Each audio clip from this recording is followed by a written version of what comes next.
Hari Om. Om Gungurubhyo Namaha. Om Saraswati Namaha. Om Gangapriya Namaha.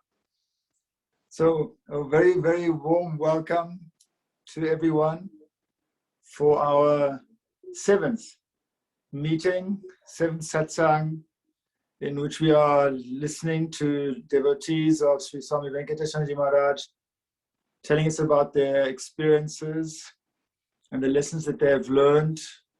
And we've had absolutely wonderful, marvelous, and inspiring satsangs, every single one of them. It's just such a delight to listen to all these stories, especially for those who never met Swami Venkatesananda in person. But we have gathered that these gatherings are also so valuable to the devotees of Swami Venkatesananda who themselves had contact with Swamiji.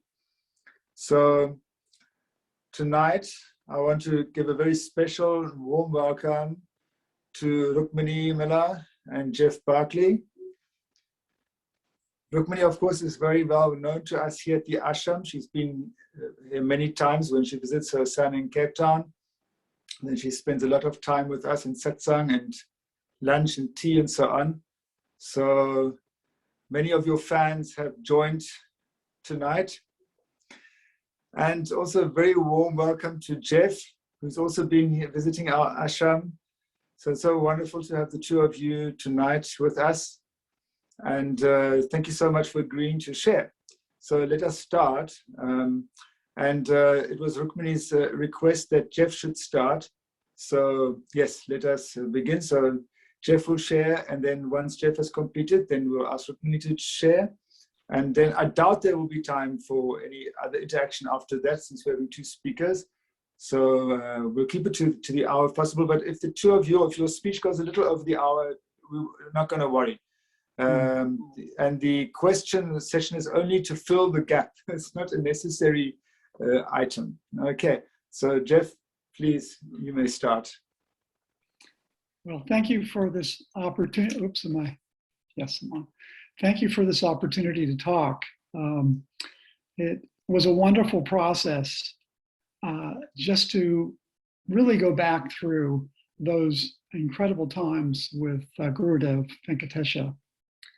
But first I want to talk about my background, how I got introduced to yoga. My older brother was an Olympic downhill ski racer for the Canadian Olympic team. And when he was training for downhill racing, the one that's 60 miles an hour, he crashed and broke both of his legs very badly, and ended up with casts up to his hips for 6 months. And during that time, he started reading a lot of philosophy and got introduced to yoga. And he himself was so inspired that he went up to, I think he read the complete illustrated book of yoga by Swami Vishnu Devananda. And he went up to Swami Vishnu's ashram north of Montreal at Valmorin in the Laurentian Mountains and went on staff there.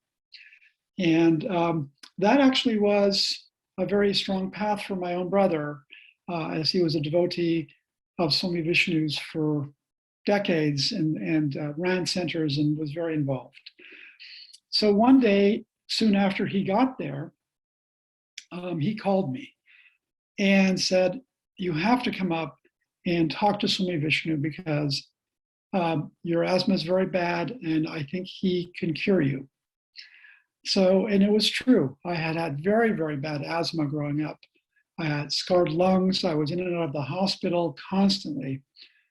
And so a little bit of desperation, and it was my older brother, I went up and stayed at Swami Vishnu's ashram for the summer. And Swami Vishnu said, meditation morning and night, asanas morning and evening, pranayama morning and evening, vegetarian diet. And lo and behold, it really did cure me. And now that's literally 50 years ago. And yeah, all my asthma is behind me. So it was such a wonderful experience that I started staying with at the ashrams. I became a yoga instructor. And I met actually many of Master Shivananda's disciples through various activities with Swami Vishnu. And in 1976, I was staying and teaching at the Shivananda Center in Toronto when I came across a poster, a flyer for a weekend retreat with Swami Venkatesananda. I don't even know if I'd heard of him before because, he wasn't that prominent in, North America. I'd heard of Satchidananda, a few others, Shivananda Radha. And anyway, I'm like, well, it's a disciple of Shivananda. I've got to go. And so the retreat was being held at Seven Hills Ashram of two great devotees of Gurudev's, Heinz and Charlotte Rossino. And it was way up north and pretty primitive ashram, outhouses. They didn't have running water. And I remember I got there with, 30 or 40 other people during the summer. And pretty soon we had the first talk. And it was out in the grass on a beautiful sunny day. And with all the people sitting around at his feet. And I remember it as if it was yesterday because everything he said, everything he did, the teaching resonated deeply with me. His being resonated deeply with me. It was really like, I'm home. This is it. I mean, they talk about love at first sight with, men and women, but this was just complete connection. And I knew that he was my guru. I mean, that was, it was remarkable. Because, you meet other swamis, other teachers, but there was just this instant bond, not only with the person, but with the teachings that has stayed with me to this day. His teachings are amazing. He is far ahead of many, many others. So my time, many people have different experiences with Gurudev. My time with him was actually quite brief. I saw him for several weeks in 1976. I saw him again in 1977, and I saw him again in 1979. And these were, I can't remember how many weeks each stay was. Of course, I took all the time off to be with him I could. It was like this huge anticipation of him coming, and then finally he was here. He had to come from such distance to come here. And he had so many requests. I also corresponded with him, and I have a binder with 37 letters he wrote me, which are great sources of meditation and reflection for me. The fact that he would take time out of his busy day to respond to me over those 6 years was really incredible. So perhaps in some way, my connection with him was, you had to sort of condense everything into a few short weeks. You might not see him for a year or two, you're not sure. So there's all this anticipation. But it was really fabulous times. They were just incredible times that they're sort of seared into my memory. Now, one of the things about being around Gurudev was sort of supernatural things would happen as a matter of course. Nothing, I don't know, very obvious or expansive or showy, or I don't know what the right word is, but just, and so I decided I would choose 3 of these experiences just to give you a flavor of it for me. One of the first ones was, of course, I corresponded with Gurudev, which was a great source of inspiration and guidance for me. So one night, soon after I started writing him, I'm having a dream, and Gurudev walks into the dream and starts reading a letter to me. And I'm like, in my dream, this is happening in my dream. I'm going, okay, you're reading me a letter. I couldn't make out what he was saying. I was listening. And then I woke up and I was like, wow, that was really interesting. That day, I got a letter from him. So I'm like, wow. So I thought maybe if there was a psychic connection, I would know when he was writing me. But no, it was the day of. And I thought, well, that's interesting. But the second, third, fourth, and fifth time it happened, I knew it was no coincidence. I still, it's one of those things. How did that happen? When he wrote a letter weeks ago in response to me, that somehow he would appear in my dream the night before I was going to receive the letter. And that was just some of the amazing things that happened around him. Then this is, I call it the car story. This was an amazing story. So the whole time, I read, I'm a avid, voracious reader of yoga literature and, reading. And also, Gurudev was such an example of an instrument of Swami Shivananda, a pure instrument. So for months, possibly a year before Gurudev was coming back, every meditation, my intent was to be, when I am in his presence, I want to be just a selfless instrument. I want to be egoless. I just want to, be in tune with the Guru and do his seva. So we picked him up at the airport in my car. And I have to tell you about this car. It was a Datsun 1200 that my dad and I worked on and tuned up. And it was always running beautiful. I drove this car forever and ever. So this was like my baby. I knew it inside and out. So we get in the car and Gurudev sits next to me in the passenger seat. And so I just sort of automatically go into my routine, try to start the car. It doesn't start. I'm like, wow, I try again, it doesn't start. Gurudev looks over to me. Why he would say this, he said, put the car in neutral. And so I went, no, Swamiji, I know how to do this. I started it again. It wouldn't go. It wouldn't start.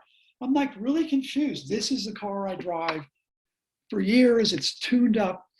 It's not working. Why is it not working the way I usually start it? Gurudev looks over again and says, put the car in neutral. I'm like, no, Swamiji, I've got this. Okay, and it won't start. Then Charlotte, who was sitting in the back seat, reached over and grabbed my shoulder and she said, put the car in neutral. And I looked over at Gurudev and he just smiled. And he put the car in neutral and it started immediately.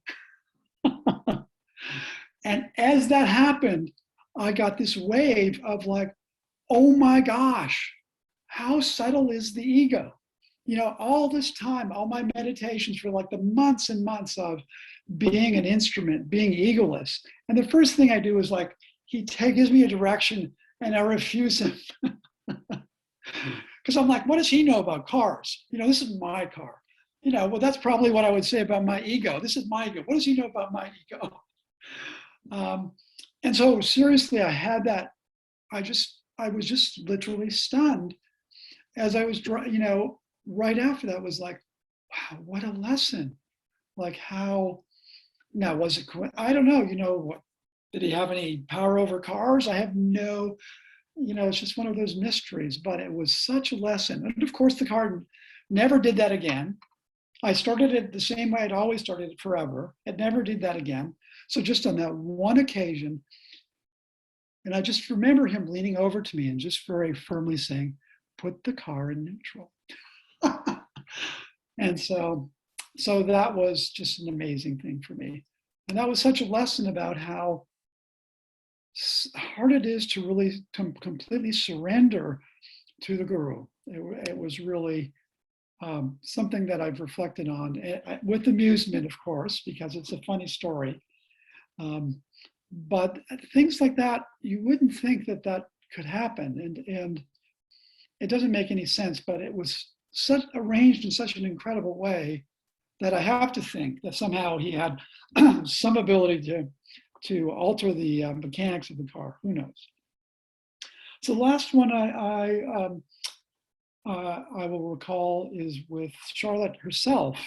And I'd known Charlotte for several years. And from time to time, Charlotte got just out of the blue back spasms. And those back spasms would put her in bed with with very powerful painkillers. And she would just be out of commission for a few days, just lying in bed in great deal of pain. So Gurudev was staying at Charlotte's house when I was there one morning, and we were there early, and Charlottesville had come down the stairs and just almost bent over in pain. And she took her medication, and she said to Gurudev, "I have to go upstairs, Gurudev. I have to lie down. I'm sorry. I know we have a busy schedule." And so she just hobbled upstairs in a great deal of pain. And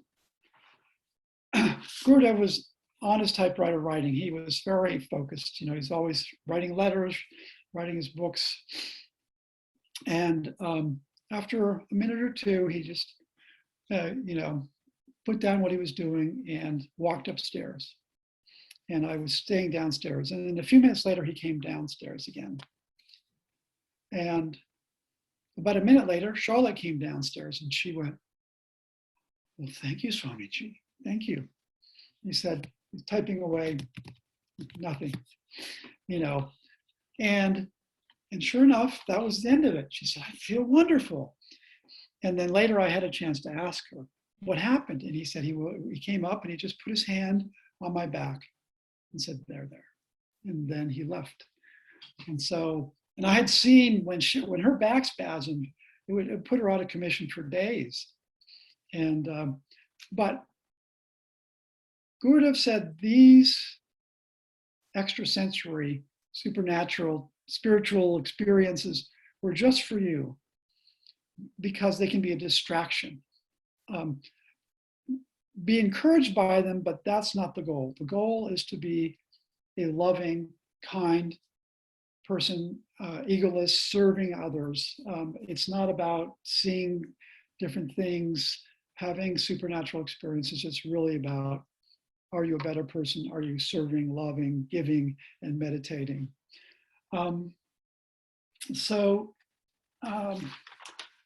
He was very clear about that. And he himself was always so humble and unassuming. He kept himself hidden a lot of times. But let me put down the supernatural and just talk about being with him. I've never been with anyone who was so joyful and so easeful and so natural. It was like he was the opposite of being a severe spiritual being. He was so relaxed. And yet there was always this presence of pure being, of radiance that I was just always just amazed by, and just how much that you'd see that coming through for him. Lots of hugs, lots of laughter. So it was this wonderful combination of, sometimes I thought, this is what human beings can be, that he's the potential of all of us, not only to be enlightened beings, but it's just so natural, so joyful to be alive in that presence. And I'll give you one final example of just being around him. We were going to, I think, to someone's home for a satsang. And on the way up, I was walking beside him, and I was like, oh my gosh, I'm next to Gurudev, And he just reached over very so naturally and grabbed my hand, and we held hands walking up the hill. And it was just such a gentle, kind gesture, and just a natural thing, that connection he had. you remember some of those things about it. And also somehow I think that Gurudev knew my psychology right from the first letter that he gave me. He knew my psychological makeup. He knew that, some of my background is I had trauma as a youth. It was difficult for me. I came out of it very insecure and always feeling I had to do better. And a lot of his teachings was, you are okay right here. Yoga can be found right where you are, right here and now. Well, this is a universal teaching, but he had to keep reminding me, it's not off, it's not in the future, it's right here and now. And others are wonderful, and you are wonderful too. So, because I always was comparing myself to others, always looking to do more and be more. And he's like, no, so he really, in his letters, would always bring me back to my personal work and how I could grow more into a conscious spiritual being. And so I do appreciate that. I think somehow masters can see the soul's development and know how to direct their teaching. And so those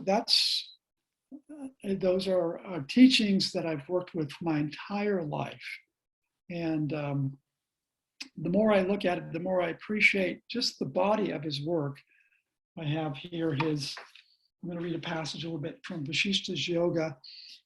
What an amazing Sanskrit scholar, but he wrote from being an enlightened being himself. But, I'm like, this is 700 pages of translation, just this one book alone. The productivity now, I appreciate more and more how he was able to do that. It was just amazing. And his teaching is so relevant, so relevant. So let me talk then about my experience of Shaktipat with Gurudev. It was the last time I saw him in 1979, and we were seeing him off in the airport. And there was a crowd of us saying goodbye, and he walked through the security, but I happened to know that he walked down a corridor with glass on it. So as he walked through, I went down this corridor to look at him again as he was walking down the corridor towards the plane. And I was just there by myself, and he was walking, and he looked up and he saw me, and I pranamed to him, and he put down his bags and he pranamed to me, looked at me. And as he did that, I was just overwhelmed by, I don't know if the right word, but I was like an inflow of divine love. That's all I can say. It was bliss. It wasn't personal love. It was total love. And I just sat with that there. Again, another one of those unforgettable experiences. It was as if he was teaching me, this is your being. You are Satchidananda, and so that Shaktipat, that knowledge, he let me see for a brief minute that my true nature, and that has stayed with me again. It's always guiding me and directing me in my life.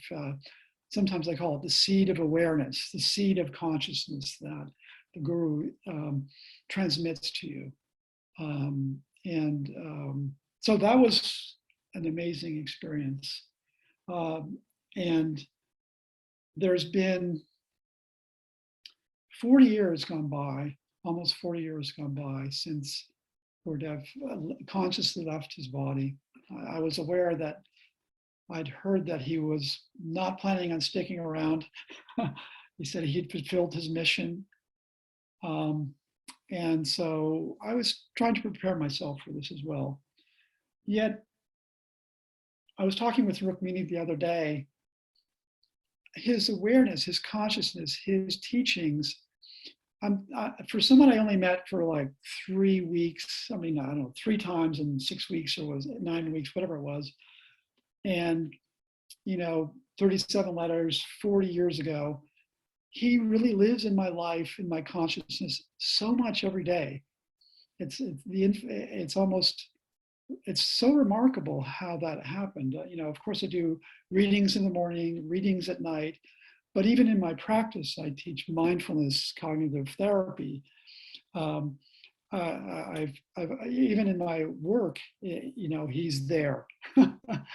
I think, for instance, his translation of the Yoga Sutras I've read quite a few different versions. His is unbelievably brilliant and is a landmark on how to deal with the mind. It's incredible. It moves you towards psychological freedom, and that's such an amazing book. And so he's always been over the course of this life, and perhaps many more, bit by bit, his teachings, the awareness that I receive from him, sort of bit by bit, you free yourself. And that's how I feel that the journey has been for me, towards greater freedom and awareness. And I thought I was going to read this little passage from the Yoga Vashishta that really sort of epitomizes what his teachings say to me and how I've tried to implement them over my life. So again, this is Vashishta himself speaking. And he says, the difference between contemplation and its absence is indicated by whether or not there is movement of thought in the mind. Hence, make the mind unconditioned.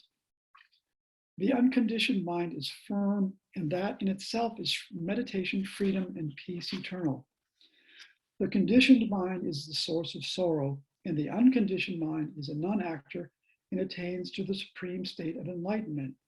Hence, one should work to remove all mental conditioning. So, and so with that's my goal for the rest of this incarnation, and just to keep up with following Gurudev's teachings. And so thank you so much for this opportunity for me to share my humble experiences with the great master. It was rewarding for me to do that again. Om. Sat Gurunath Maharaj Ki Jai. Geoff, thank you so much for that wonderful sharing of yours. And it definitely touched a chord in me, and I'm sure in many others as well. So thank you so much. And I forgot in the beginning, and your story about Charlotte's practice reminded me that unfortunately Mother Yogeshwari is not able to join tonight because she's hurt her back quite badly. Oh. So she's bedridden. She was really wanting to be part of tonight's satsang. So apologies from Mother Yogeshwari to you and Rukmini, and also to all others. So thank you, Geoff. Take care of yourself. Thank you. We will pass on that message. And then, yes, I would like to request Rukmini now to share her experiences with Swami Venkatesananda and lessons learned. Hariam, friends. I'm so honored to be with all of you. As most of you know, I tend to get very enthusiastic about things that I like. So, and so when I get talking, I sometimes can find it hard to stop. So I'll just remind you what Swami Vidyananda said. I may go over just a little bit. If we do, and you have to leave, we'll understand. And I know that Swami Vidyananda is recording this, so you can always catch the recording. Because I really would like to end with a little bit of chanting at the end. You know, I hesitated a bit when I was invited to share, because unlike so many of Swami Venkatesananda's devotees and disciples, I really had just one glorious summer with him. My experience was limited to that. But I will say that I had been practicing yoga for several years before that and living in Shivananda ashram. And so in one sense, I was prepared to meet him. I really was almost like a sponge where I could soak up everything that I could from him.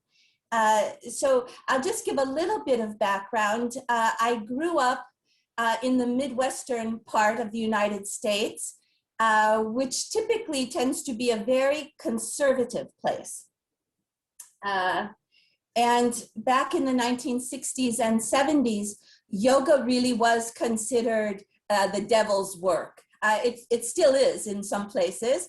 And deciding to become a vegetarian also was practically unheard of. And yet, when I was 16, I discovered yoga. And I discovered yoga on our public television station. And so in the United States, we have this public television that it's educational. And so of course, they don't include necessarily religious or spiritual things. However, this teacher was just magnificent. She would always start and end class with namaste, and she brought yoga philosophy into the class and recommended books. And little did I know, but I found out years later that she was a Shivananda trained teacher. And so I always feel like Swami Shivananda really got his hand on me early and kind of just directed me. And sure enough, she recommended books like Swami Parvati. My first yoga book was Autobiography of a Yogi by Paramahansa Yogananda, followed in quick succession by The Complete Illustrated Book of Yoga by Swami Vishnu Devananda, and Be Here Now by Ram Das, and then Diet for a Small Planet, which at 16, I took to the dinner table one night. And you have to remember, lots of people say that they grew up in dysfunctional families. It's a pretty trendy thing to say. I really had a dysfunctional family. I had very unkind, unloving, alcoholic parents that made for a very difficult childhood. And I went to the dinner table with my book and I announced I was never going to eat meat again. And my parents were furious and looked at me as if I had landed from the moon. And yet there it was. I felt such a strong calling to practice yoga. And during that time, I continued taking classes with my TV teacher. And during that time, I had a really prophetic dream. In the dream, I was sitting on a large rock overlooking a river in a foreign place. And there were like dwellings and caves built into the hillsides. And out of one of those caves walked this enormous man in robes and with a bald head. And he just had this really radiant countenance. And of course, later I realized, oh, this was Swami Shivananda. And he came and sat in front of me and performed a ritual, which at the time I didn't know what it was, but he put colored ash on my forehead and he handed me a rosary of mala beads. And of course, I was a really devout Catholic. My Catholic faith, my connection to Mother Mary and to my guardian angel really helped provide a lot of comfort and solace during my childhood. So when he gave me the malas, they were really familiar to me. Anyway, from that point on, I really did consider Swami Shivananda to be my Sat Guru, that he really was directing me. And I left home as soon as I could. I went away to university as far as I could get. So all the way, like 1,800 miles away to the University of New Mexico in Albuquerque, which is a much more progressive part of the country. at that time, Swami Vishnu Devananda had a huge organization with ashrams and yoga centers all over the world, and lots of them in big American cities. And there was a Shivananda Yoga Center in Albuquerque.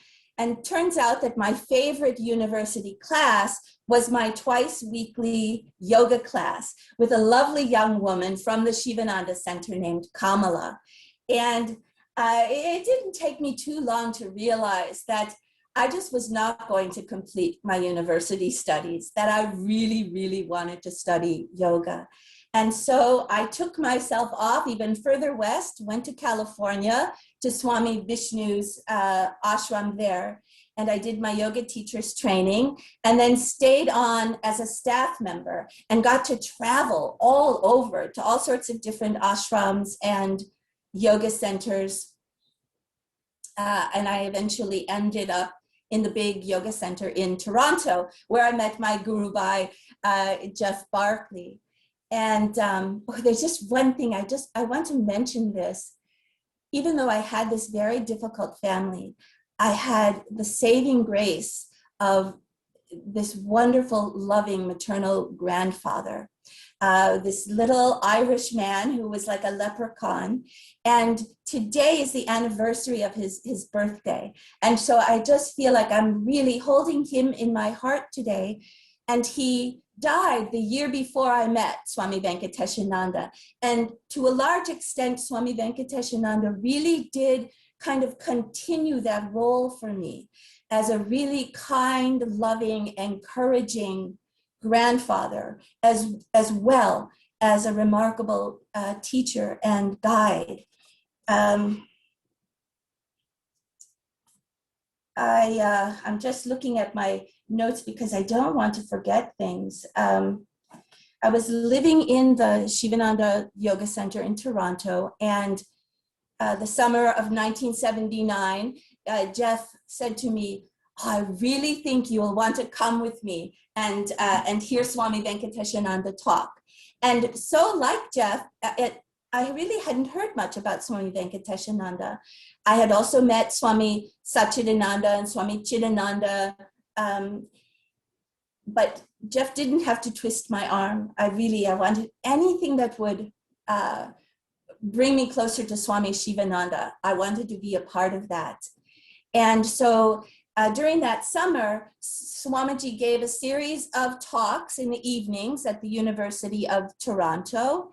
And we did morning meditations and satsangs in the home of Charlotte and Heinz Rosino, where Swamiji was staying. And we also visited the homes of many Indian families, Indian devotees, these beautiful homes with these magnificent Indian meals. And Swamiji would always ask me to bring, I had a little portable carrying harmonium. So he would always ask me to bring that and so that we could chant.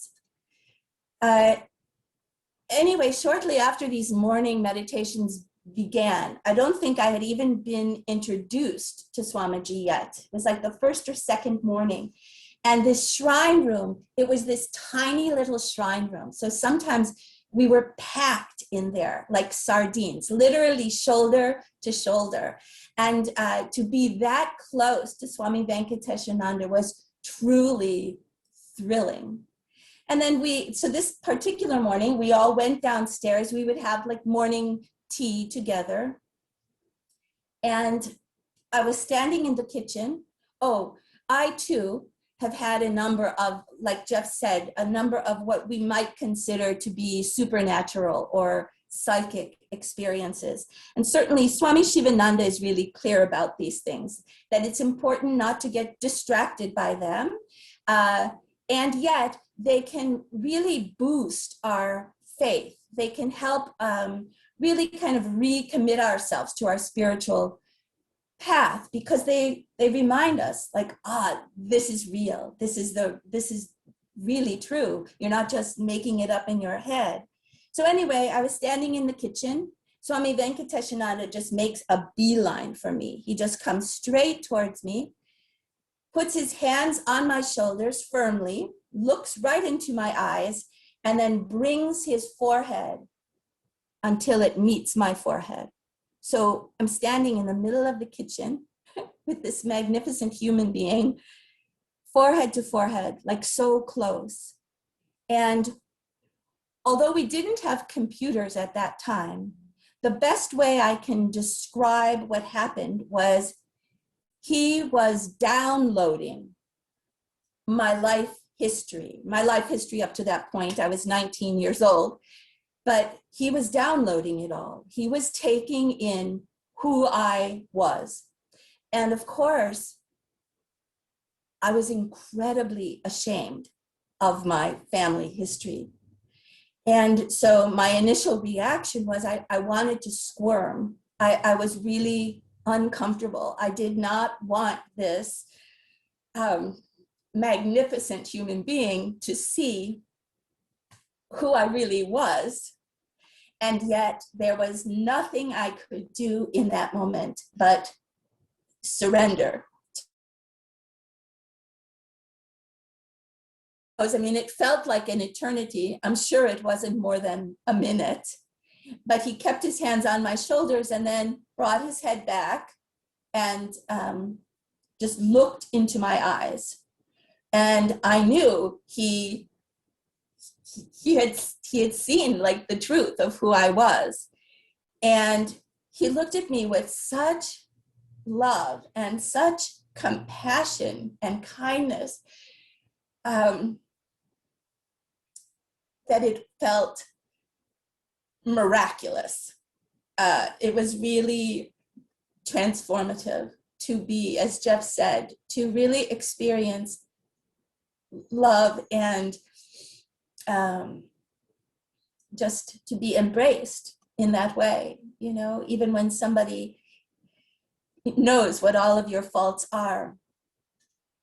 Anyway, he asked me if I wanted to receive mantra diksha. And it's funny because when I completed my yoga teacher's training with Swami Vishnu, as much respect and honor that I had for him, I respectfully declined receiving mantra diksha from him. And of course, after meeting Swami Venkatesananda, I understood why. But I had chosen my own mantra I'd been working with for 3 years. But of course, I was getting the opportunity to be initiated by Swami Venkatesananda. So I followed him back up the stairs to this little shrine room where we sat down face to face. And of course, at that point, I was always carrying my mala beads with me.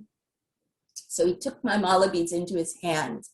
And the same thing kind of happened. It was almost as if he read the mala beads, because he immediately knew what my mantra was, the mantra I had been reciting for 3 years. And that's the mantra that he initiated me in. And then he said, well, obviously your name is Rukmini because you are so in love with Lord Krishna. What else would your name be? And so he really did. He really knew me. He knew me so well. Anyway, the glorious summer continued. There was a beautiful intensive retreat at Seven Hills Ashram, as Geoff explained. And I truly was like a sponge, just soaking it all up. And then the summer was over. And so for the next 3 years, my relationship with him continued via correspondence. I too have a number of really treasured letters that I keep in a special binder that contain such wisdom and guidance. And plus, you know, because I was so immature, I was so unlike some of the other devotees. Swamiji only gave me 2 directives in my entire life. And the first directive was, he said to me, I want you to share chanting with as many people as you can. It's like of all the things he could tell me to do. I mean, he said that I should continue my yoga sadhana, but he didn't ask me to do anything difficult, no tapas. He never said to me, I want you to wear white or yellow or orange clothes. He never said to me, I want you to build an ashram or publish books. He looks at me and he says, I want you to share chanting with as many people as you can. And I often feel like he said that to me because really, if he had given me anything truly difficult, I would have failed. I was just so unripe. And he really wanted me to succeed. In that way, he truly was like this beloved grandfather or father. He really wanted me to be successful. So anyway, so the letters, I treasure these letters. They do contain some very personal things as well. And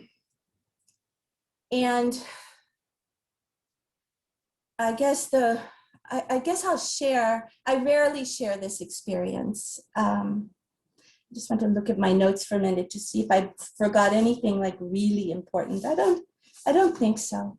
I think I'll share this last, what we might consider to be a supernatural experience. Oh, no, there is one thing. The second directive. So Swami Venkatesananda blessed my marriage to Geoff Barkley. He blessed the birth of our son, Christopher Kailas. His second directive to me was, if you dedicate yourself to the upbringing of your child, you will realize all of the truths that Lord Krishna has detailed in the Bhagavad Gita. And so here he was, first of all, choosing my favorite scripture, the Bhagavad Gita, choosing my favorite deity, Lord Krishna, and now choosing my favorite human being, who is my son. And I don't think my son is on the call today because he's traveling, but he would tell you that even at the age of 40, I'm still dedicated to his upbringing, much to his chagrin. And if one believes in coincidences, the fact that of all the places on the planet my son could land, that he could make his home, is in Cape Town, South Africa, 20 minutes down the road from Ananda Kutir Ashram, a place that I'd always wanted to visit and thought, how am I ever going to get to Cape Town, South Africa? What could ever bring me there? And yet there it is. So anyway, the other supernatural experience that I want to share, that I rarely share because it's so personal, happened in the wee hours of the morning of December 2nd, 1982. We were sound asleep in bed. Geoff was in graduate school at the University of Toronto. And so, of course, it would have been several hours later in South Africa. And you have to remember, I was 23 years old, really strong and healthy. And I jolted awake with incredible chest pain and constriction in my heart center. And I knew that my body was experiencing a heart attack. Although I also knew that it wasn't my body that was having the heart attack, that I was actually sharing this experience with Swami Venkatesananda. And I managed to eventually sit up in bed. Of course, the commotion had aroused Geoff. And as I sat up, Swami Venkatesananda was everywhere in the room. His presence, his essence, his energy, he just filled the room. And gradually, as the pressure started to release, I felt Venkatesha literally being pulled, like he was just gradually and gently pulled out of the room. Just like this. He just, like almost like being evaporated, but merging into something much larger. And he was gone. He was just gone. And I knew that he had left his body. And Geoff and I spent the next several hours. The next several hours were kind of a blur to me. Geoff would remember better, but we spent the next several hours making all sorts of international phone calls, trying to figure out, what was going on. And eventually we reached either Johannesburg or Cape Town and, had that news confirmed that our beloved guru had reunited with the infinite. And I felt so humbled and grateful and just in awe that he would give me that gift of just being so connected, like sharing such a deep love and a deep connection with another human being, albeit a divine human being. It truly just was such an incredible grace and blessing for me.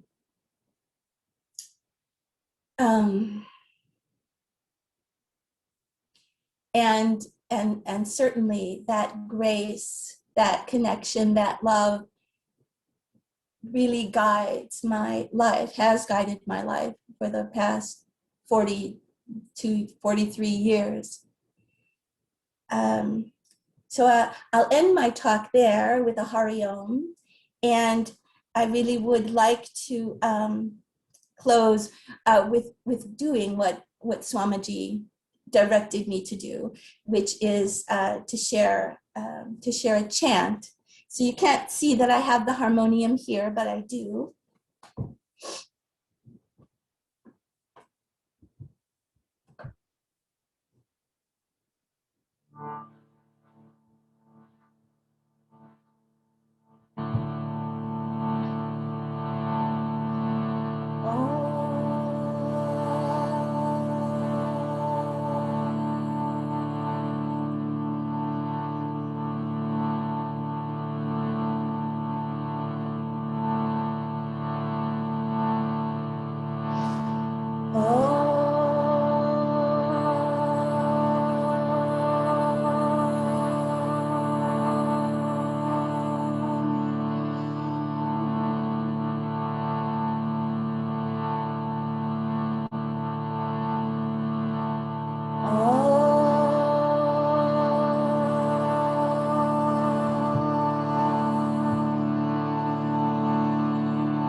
Venkatesananda Gurudev, Mande Gurudev, Venkatesananda Gurudev.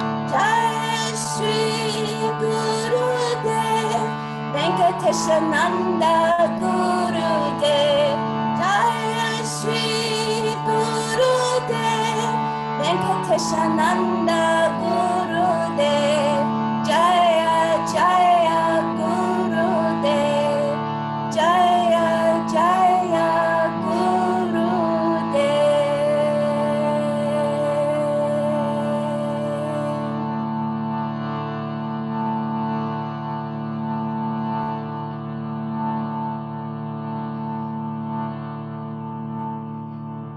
And Swami Vijayananda, I have a clock in front of me, which I hope you're proud of me so that I could keep track of the time. I wonder if you mind, I would just like to do one more little chant, just because I know this is one of Mother Yogeshwari's favorite. And I feel like I would love for all of us to join all of our prayerful energy together and send to her for her healing. And this chant is literally translates as sing praises to the mother of bliss. Sing praises to the mother of bliss. Is this fine with you, Swamiji? Yes, please. Okay.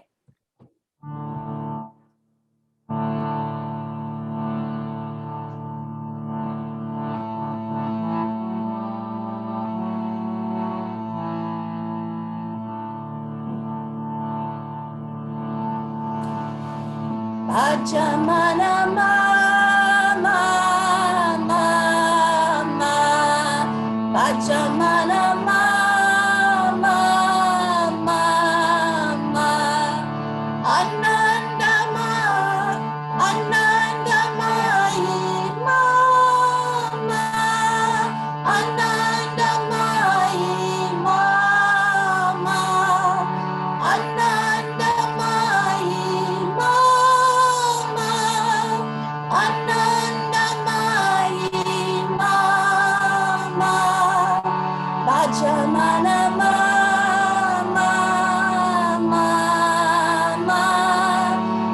Bhajamana mama mama, Bhajamana mama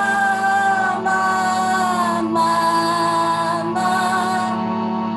Bhajamana mama mama, Anandamayi mama, Anandamayi mama, Anandamayi mama,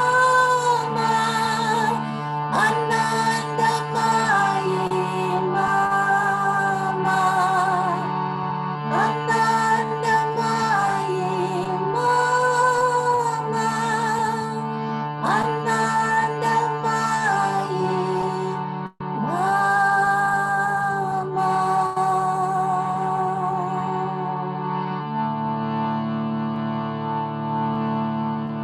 Om Bala Satguru Shivananda Maharaj Ki Jai. Om Bala Satguru Venkatesananda Maharaj Ki Jai.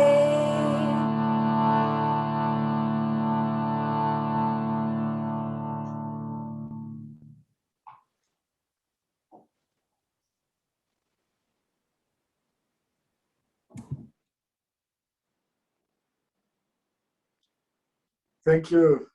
Thank you very much, Rukmini Mataji, for your wonderful and heart-moving talk. So it was very inspiring. Both of you, Geoff and Rukmini, wonderful that you shared. It was actually really nice to have two people sharing tonight, which is the first in this series.